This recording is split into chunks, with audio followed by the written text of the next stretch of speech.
A gente avaliava isso como uma oportunidade de mercado. A gente não ia manter um crescimento assim. Tinha. O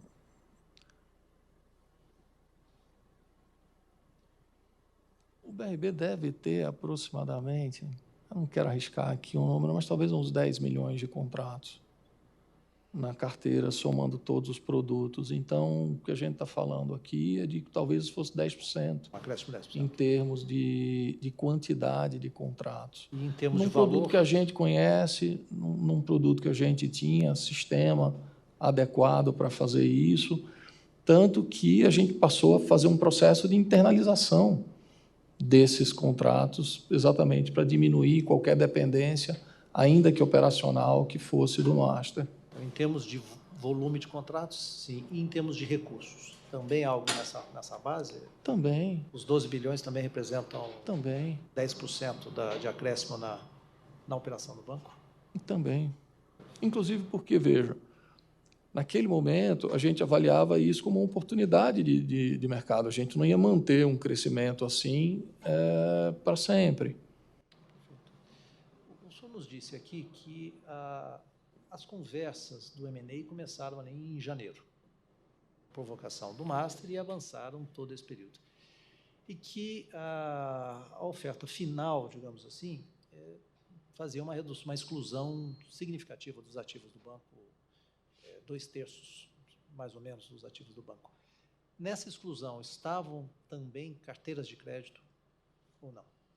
Foram excluídos, dentre os ativos excluídos, precatórios, foram excluídos pré-precatórios, foram excluídas determinadas operações de crédito de PJ que eram ou com partes relacionadas ou não tinham garantias reais, foram excluídas determinadas ações de empresas, foram excluídas operações intragrupo, existiam muitas operações entre empresas do grupo Master. Dentre as diligências do M&A, não se identificou essa utilização de uma outra originadora nesses créditos consignados? Não era objeto? Porque não me parece que o senhor Vocaro nos disse aqui que, por razões de mercado, o ano de 2025 foi um foco muito grande no Master em consignados. Portanto, era algo que chamava atenção, ou deveria ter chamado atenção, dentro da due diligence de uma M&A. Isso não foi...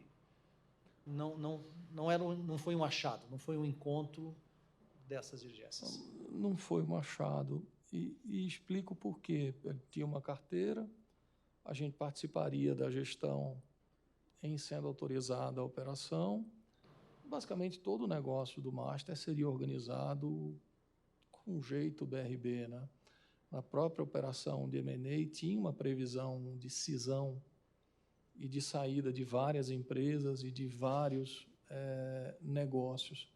Na nossa visão, a atuação do BRB na governança faria com que a gente fizesse ajustes na forma de condução do Master, na própria governança. Não foi, de fato, algo que se identificou de cara ali como um problema? Não.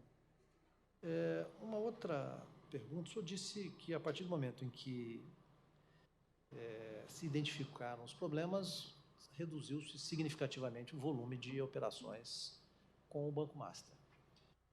O Banco Master foi substituído por alguém? O BRB mudou de estratégia? O que aconteceu? Porque, veja, nós vimos num processo crescente de aquisições de carteiras, de cessões de carteiras, concentrados aparentemente no Master. Qual era o percentual do Master nas cessões de carteira no primeiro semestre de 25? Naquele momento, eu diria que praticamente a totalidade. Quando começa a haver uma diminuição, o Master é substituído por alguém ou o BRB para de operar nesse segmento? O que nós terminamos fazendo foi antecipando compras de carteira em função da oportunidade que a gente entendia haver no crédito cesta, pela rentabilidade, pela característica do produto, pelo foco no servidor. Então, como eu falei há pouco, a gente não teria condição nenhuma de manter 2 anos, 3 anos de compras naquele volume. Então, nós fizemos um movimento, identificamos a necessidade de substituição. Dali para frente, o nosso foco foi essencialmente executar essa substituição, ou seja, mitigar o risco, reduzir o risco para o BRB. Inclusive porque a gente já estava gerando um resultado superior ao orçado para o ano. A gente tinha um desenho de composição de carteira e de ativos e passivos compatível para o fechamento do ano.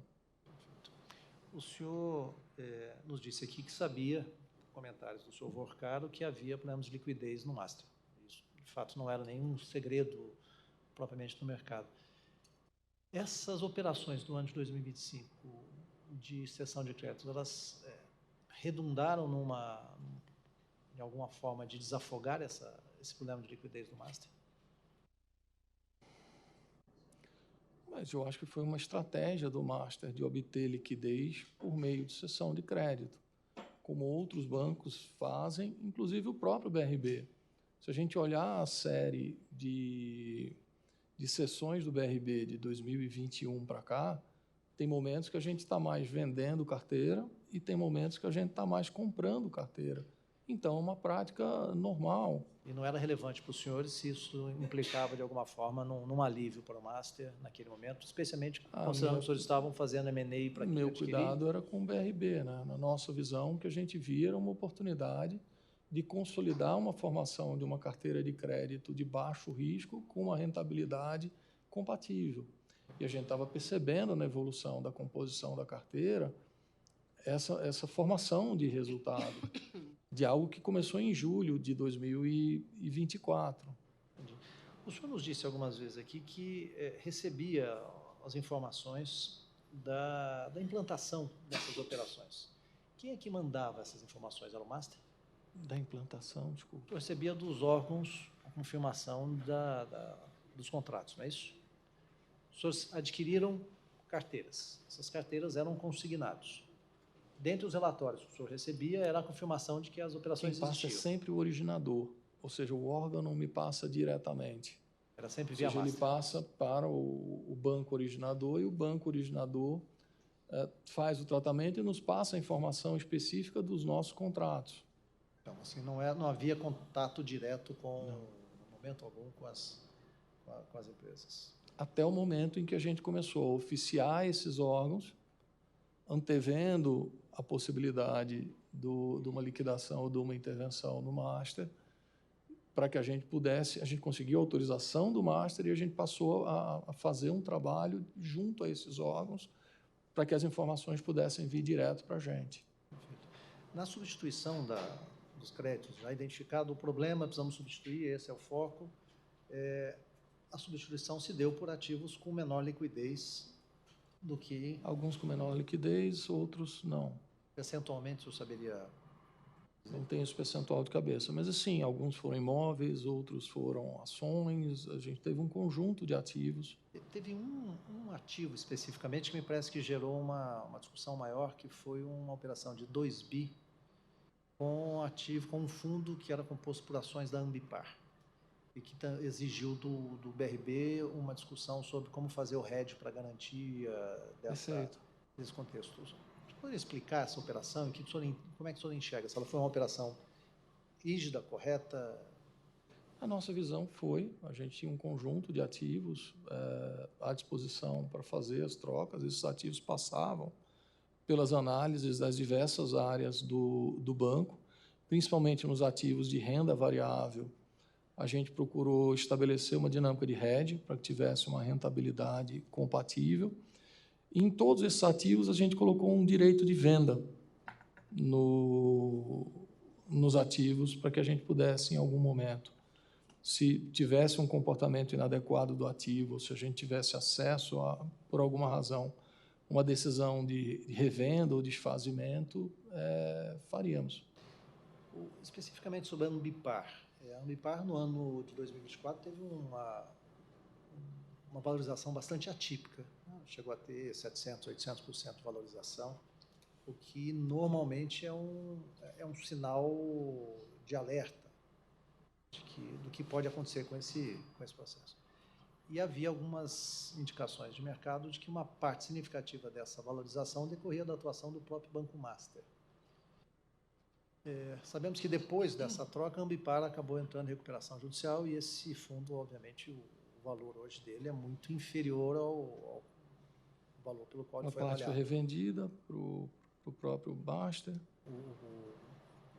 Uma parte foi vendida desse fundo, o Master comprou antes A gente revendeu para o Master. A um preço de mercado. Revendeu pelo preço, como você tinha um hedge, na verdade a gente tinha cota de um fundo que era a ação mais o hedge. Então isso acabou não gerando um prejuízo para o BRB. Para o BRB.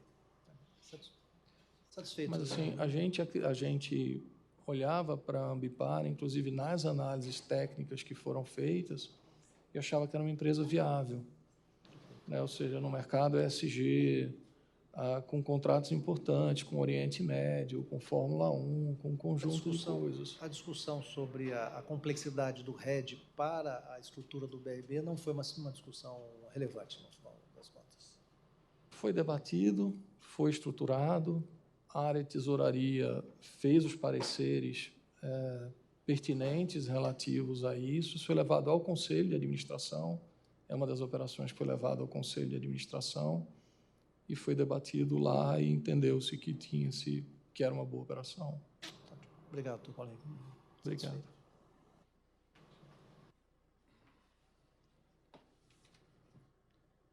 A doutora Janaína precisou dar uma saída.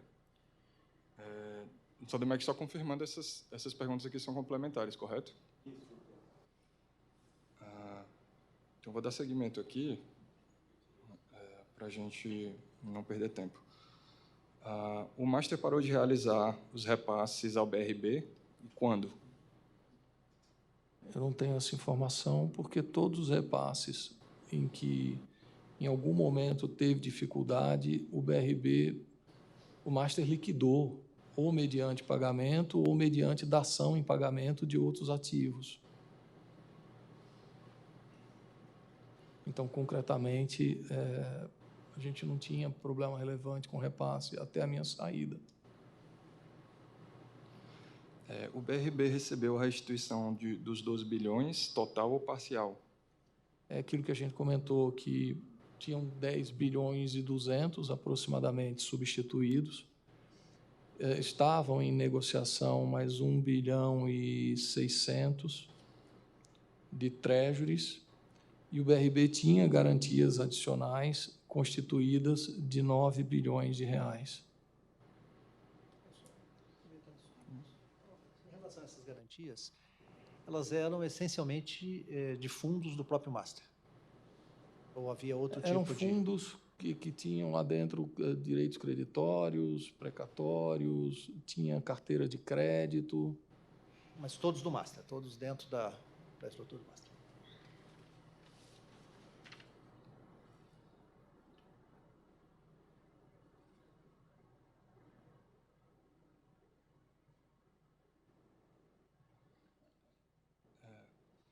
O senhor sabia que os créditos oriundos da Tirreno foram originados na Cartus e vendidos ao mesmo tempo para outros fundos? Não. Nós tivemos conhecimento de que tinham sido originados na Cartus somente em maio, quando a gente identificou a situação da Tirreno, e de que tinham sido vendidos para outros fundos somente no inquérito, na leitura do inquérito. O senhor tem falado em substituição de carteiras. Por que o BRB simplesmente não pediu o dinheiro de volta na primeira constatação de inconsistência na carteira? Essa é aquela resposta que a gente deu, de que se a gente solicitasse Primeiro, o Master não tinha condição, não tinha liquidez para fazer esse pagamento. Segundo, no caso da Tirreno, também não havia liquidez.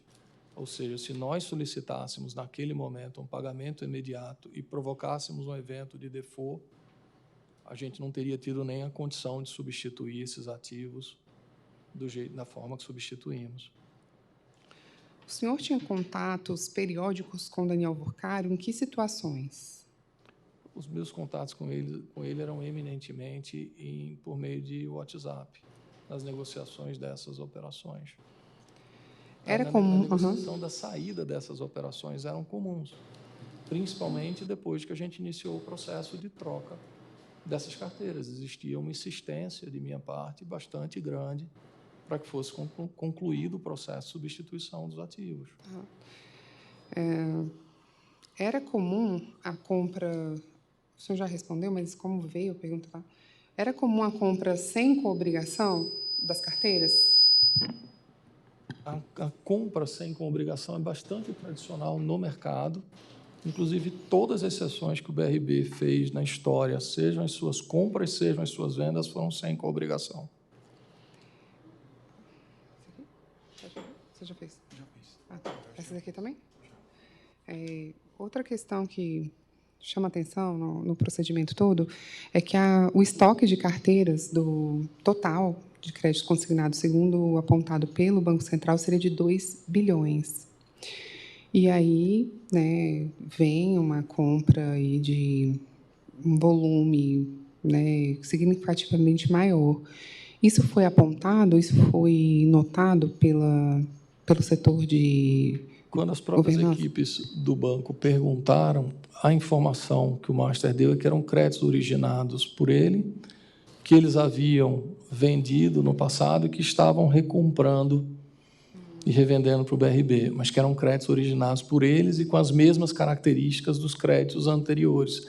Tanto que a gente se refere a esses créditos como crédito cesta o tempo inteiro no processo de cessão. Entendo. Então, o senhor, o Master, além de ter se equivocado ou passado uma informação incorreta para o Bacen relativamente aos originadores de crédito, também passou o senhor, porque no momento que o senhor já havia perguntado e veio essa resposta... Isso inclusive, era uma cláusula contratual, né? De que os créditos eram créditos originados pelo Master. Obrigada. Eu encerro. Obrigada pela colaboração. O senhor facultou o acesso ao celular, polícia, no momento da entrega. Agradeço, doutor Kleber. O senhor tem algum...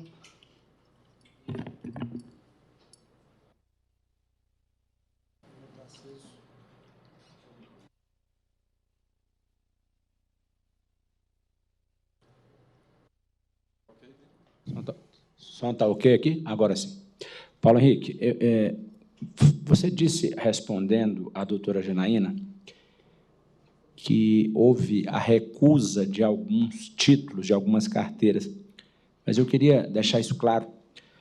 A partir de que análise ou a partir de que procedimento o banco recusou, ao longo desse relacionamento comercial com o Banco Master, a partir de que procedimento o banco recusou algumas carteiras e qual foi o volume financeiro dessa recusa? O banco recusou carteiras tanto no processo de cessão quanto no processo de substituição dos ativos lá na frente.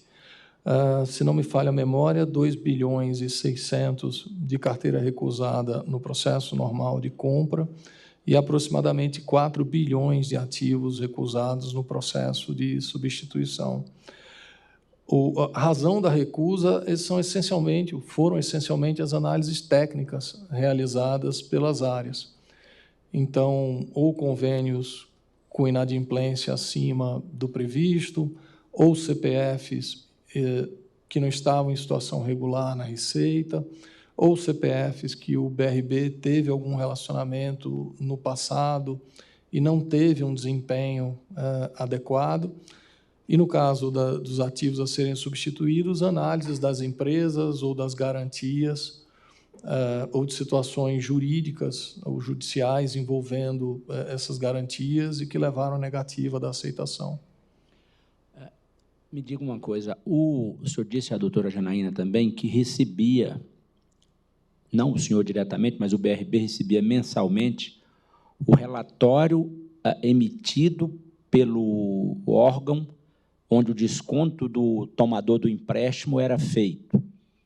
Esse documento chegava para o senhor em PDF, chegava em Word? Como é que esse documento chegava ao BRB?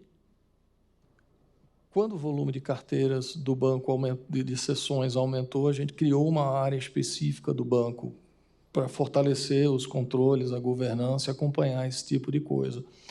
Essa conciliação era encaminhada a essa área específica e a área de back-office do banco para que fossem feitas as conciliações. Eu não sei dizer exatamente qual era o formato do arquivo, mas existia um processo de conciliação estruturado, seja na área de sessão, seja na área de operações, para bater essas informações. Em algum momento, essa área do banco lhe comunicou ou comunicou alguém inferior ao senhor na estrutura do banco e o senhor tomou conhecimento de que pudesse estar havendo alguma falsificação, alguma burla na confecção ou no envio dessa documentação atestando a efetivação do depósito lá na fonte?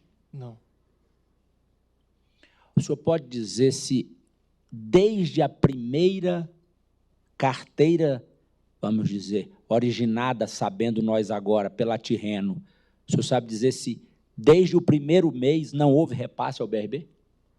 Ou seja, essas carteiras da Tirreno jamais renderam, do ponto de vista efetivo, o repasse financeiro, ou começou e depois parou?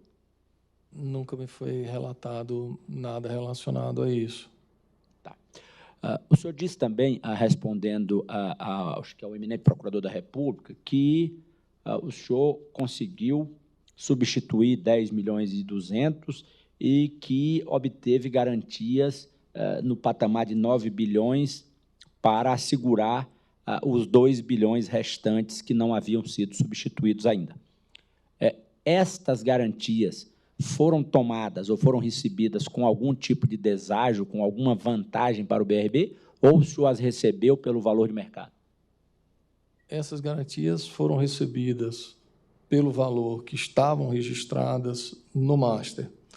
Mas, quando nós substituímos ativos, esses ativos vieram com deságio. Então, nós aplicamos aproximadamente 2 bilhões de deságio nas carteiras substituídas e também nos imóveis recebidos em dação de pagamento, que tiveram uma avaliação independente e tiveram deságios importantes. Eu acredito que aqui daria para a gente falar entre 2 bilhões e meio e 3 bilhões de deságio no valor desses ativos, ou seja, a gente recebeu a valores menores. E com essa avaliação independente, no caso dos imóveis. O senhor tomou conhecimento daquela medida prudencial expedida pelo Banco Central por volta do dia 5 de outubro de 2025?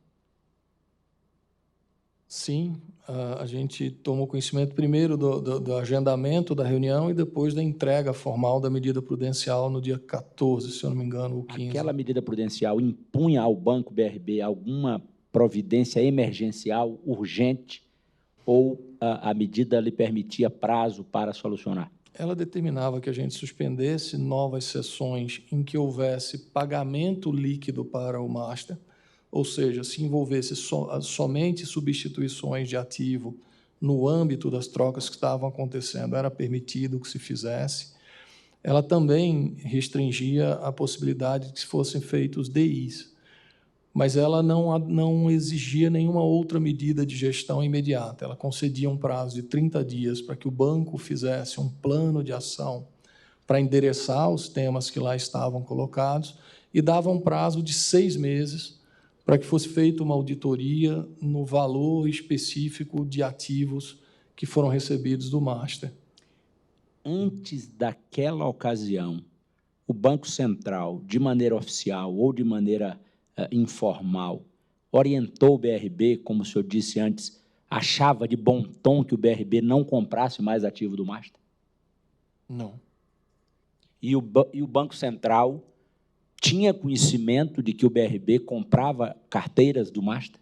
Tinha. A gente reportava semanalmente ao Banco Central as sessões e, em determinados momentos, diariamente. Então, durante o período da tentativa de aquisição do Banco Master pelo BRB, o Banco Central acompanhava diariamente a realização dessas sessões.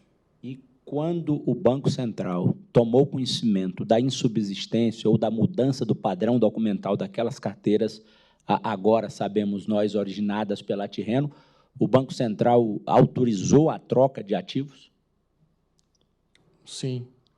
A gente comunicou ao Banco Central no dia 25 de maio de que a gente pararia de fazer, na verdade, que a gente já tinha parado de fazer essas sessões e que a gente tinha iniciado um conjunto de procedimentos de auditoria, de verificação, de redesenho de processo e que faria, de agregação de garantias e que faria a substituição dessas operações. Nós faríamos num ritmo mais devagar, para que a gente tivesse um tempo para análise detalhada e mais planejada dessa troca de ativos. O Banco Central solicitou que nós fizéssemos, determinou, né, que fizéssemos o mais rápido possível.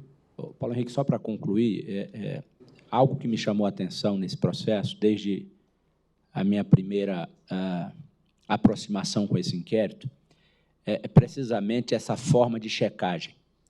Impressiona muito, notadamente a quem não é do sistema financeiro, por que essa checagem é feita por amostragem.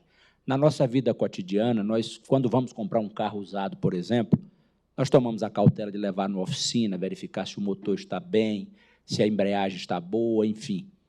E me causou uma certa perplexidade perceber que, num negócio dessa monta, o BRB não precisaria fazer essa checagem integral e prévia da rigidez completa, ampla e irrestrita daquilo que o BRB estaria comprando.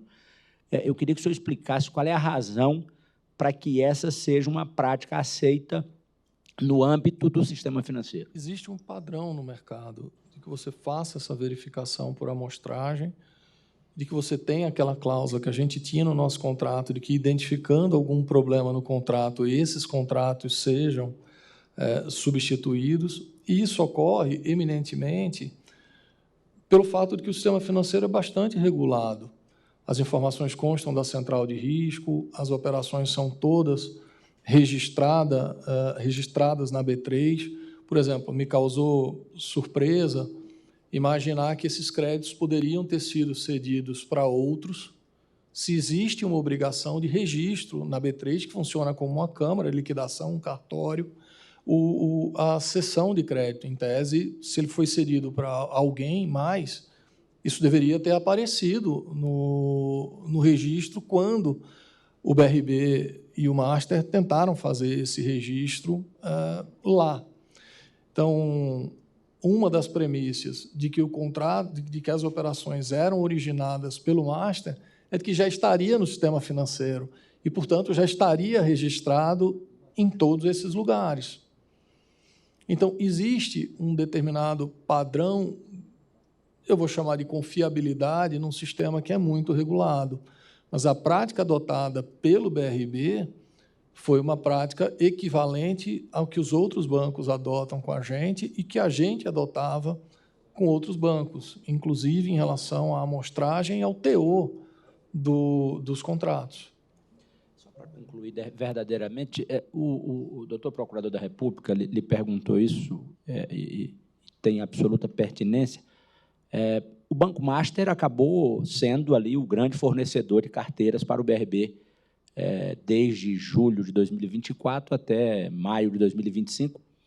Eu quero saber o seguinte: esta baixa liquidez do Banco Central, ou do Banco Master, é uma causa justificadora dessa venda de ativos? É comum os bancos em dificuldade de liquidez saírem vendendo os seus ativos em quantidade expressiva, como o Master vendeu? Muitos bancos no mercado adotam como prática de gestão de liquidez, inclusive a gente, em determinados momentos, essa venda de ativo. Compra ou venda de ativo quando você tem uma sobra de liquidez.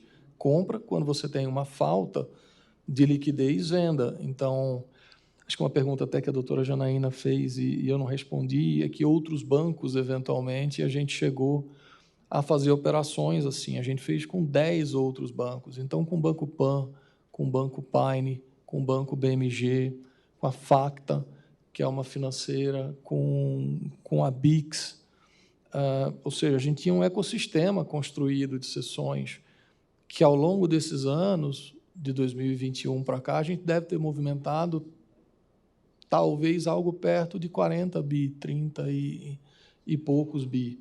Então, por isso também, quando a gente olha para aquele movimento de 1 bilhão e pouco por mês, que foi o que aconteceu em janeiro, fevereiro, março e abril, de maio para frente, começou a cair, não era um número que nos assustava. Não nos assustava. Por exemplo, a gente comprou 4 bi do PAN em carteira de crédito de antecipação do FGTS em 2022, num universo muito pequeno de tempo. Então, se essas carteiras tivessem sido rígidas, se tivessem o padrão das carteiras de 2024, a gente teria cumprido o planejamento, cumprido o orçamento de maneira muito adequada. Eu acho que a grande surpresa para todos nós, e como eu falei, piorou bastante a relação e o próprio interesse numa operação final, foi quando a gente se deparou com uma situação de que eram créditos originados por terceiros. Isso era verdadeiramente uma oportunidade de mercado ou o senhor estava comprando do Master por alguma orientação de alguém ou por a determinação de alguém ou para atender o Banco Central, ou era efetivamente uma oportunidade genuína no mercado financeiro? Na nossa visão, uma oportunidade, Dr. Kleber. Por quê? O próprio BRB tem apontamentos do órgão de controle dizendo que precisa aumentar a rentabilidade dos seus ativos, porque, pela nossa característica de atuação, o BRB tem negócios concentrados no imobiliário, no consignado, no próprio crédito rural, que são ativos de taxas de juros mais baixas. Então, quando a gente olhou para o produto, o cartão de crédito consignado, que fazia 3 anos que a gente tentava desenvolver e não conseguia, a análise estratégica que o banco teve, e de novo, repito, é colegiada, era de que a gente tinha uma forma de aumentar a nossa rentabilidade com um produto que era conhecido, com um público que a gente já conhecia e que geraria os resultados esperados. Eu acho que, mesmo diante de todo esse processo de troca e essa discussão toda em relação à natureza e à qualidade dessas carteiras, o BRB vai obter resultado positivo com isso. Como a gente já comentou, foram 6 bilhões e 600 de receita, 3 bilhões e 600 de margem financeira, e essa carteira ainda tem uma rentabilidade para gerar nos próximos anos.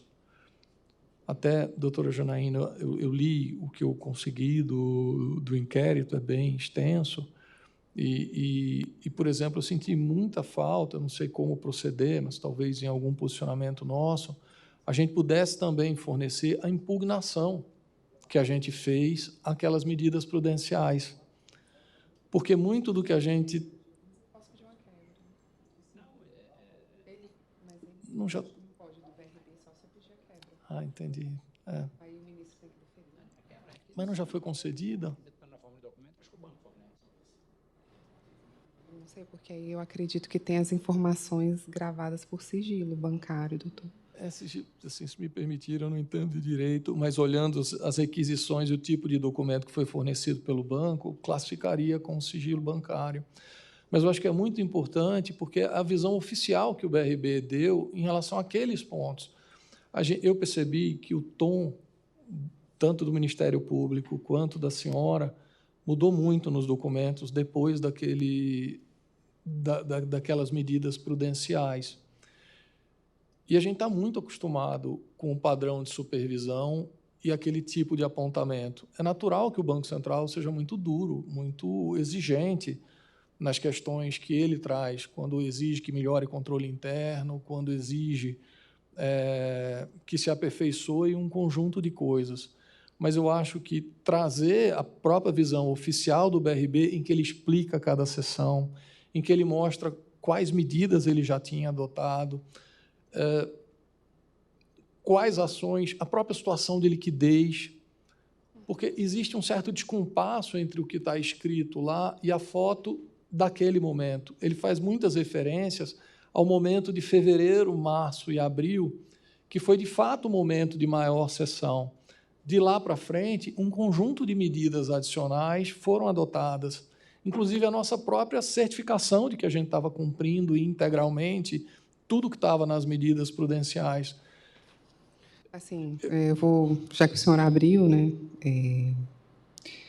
Bem, assim, eles trazem de forma muito objetiva questões relativas à escrituração contábil, em desacordo, não, porque não foi questionado aqui o volume das transações, mas que, de fato, elas estavam sendo realizadas de forma acelerada e que não verificavam, os ativos não eram internalizados, os ativos não existia um valor,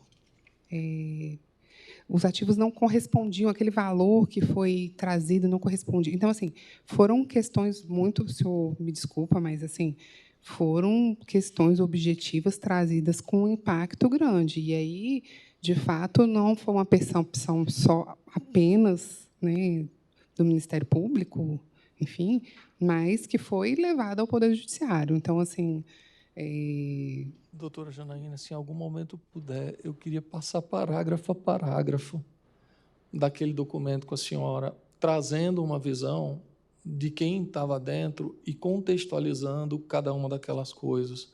Porque, por exemplo, quando eu vejo um início de uma representação que aponta todas aquelas situações do Master e da CVM, e muitas vezes aquilo e a própria questão da forma de reconhecimento do prêmio e das sessões, e eu vejo aquilo no nosso, né, no do BRB, os contextos são tão diferentes que pode-se ter, olhando um texto parecido, um julgamento... Mas o contexto, assim, com toda licença, doutor Kleber, é porque agora a gente virou conversa.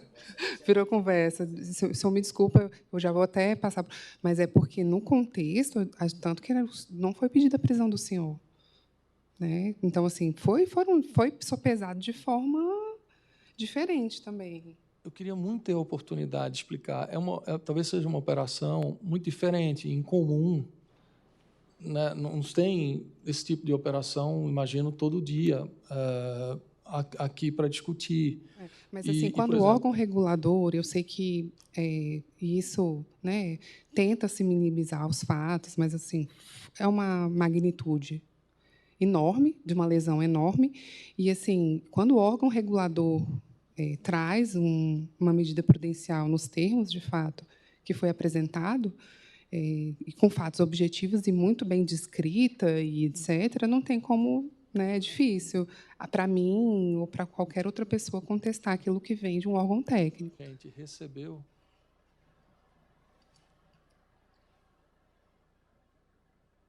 Eu estou escolhendo a palavra aqui, mas quando a gente recebeu aquele documento, não vou dizer que a gente ficou feliz, mas a gente pegou o documento e falou, é isso?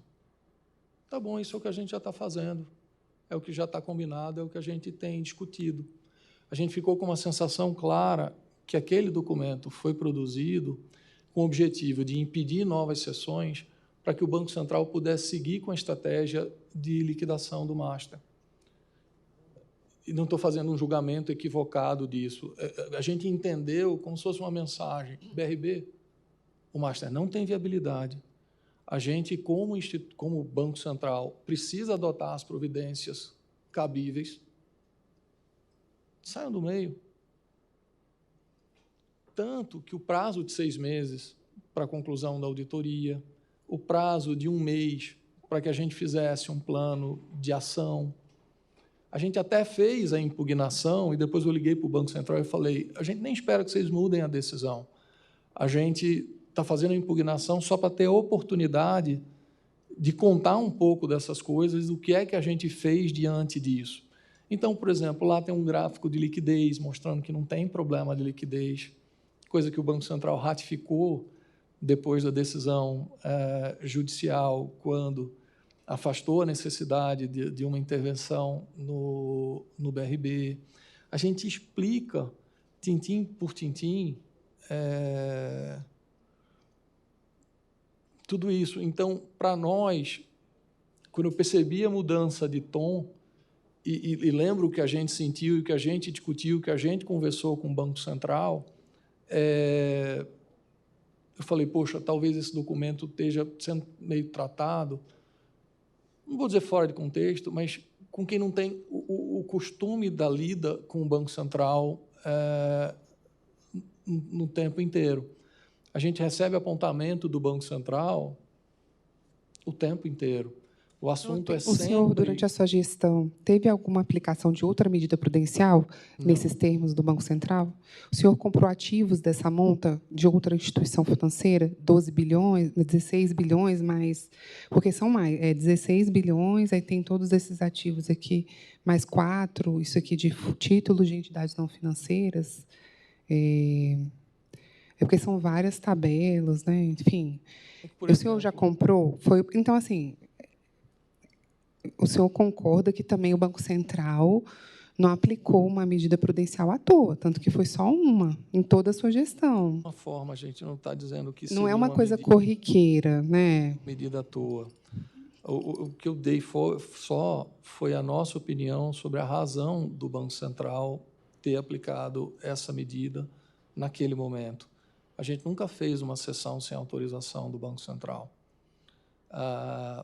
Talvez a própria relação de um banco público com o Banco Central seja diferente de um banco privado, né? De certa forma, eu sou um funcionário, um empregado público também. Então, eu conheço o Ailton há 20 anos, virou conversa, né? Desculpem. O chefe do Departamento de Supervisão também. Então, a gente presta muita conta ao Banco Central, a gente conversa muito com o Banco Central em tudo que a gente faz.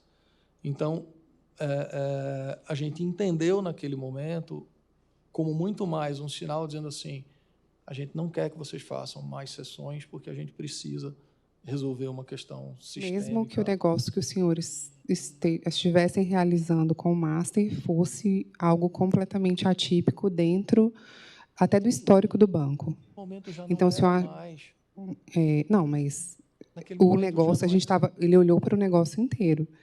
E aí ele chegou a essa conclusão, né? E quem sou eu para contestar o Banco Central? Eu né? não estou contestando, por favor. Eu agradeço mais uma vez. Doutor Adamek, o senhor gostaria de mais alguma pergunta? Vou agradecer a participação, a colaboração. Doutor. Então, vou encerrar. Fazer uma indagação de ordem prática. Vamos seguir os depoimentos ainda hoje. E tem que aguardar para decidir. A senhora vai decidir ainda hoje se vai proceder a uma eventual cariação ainda hoje. Tá bem.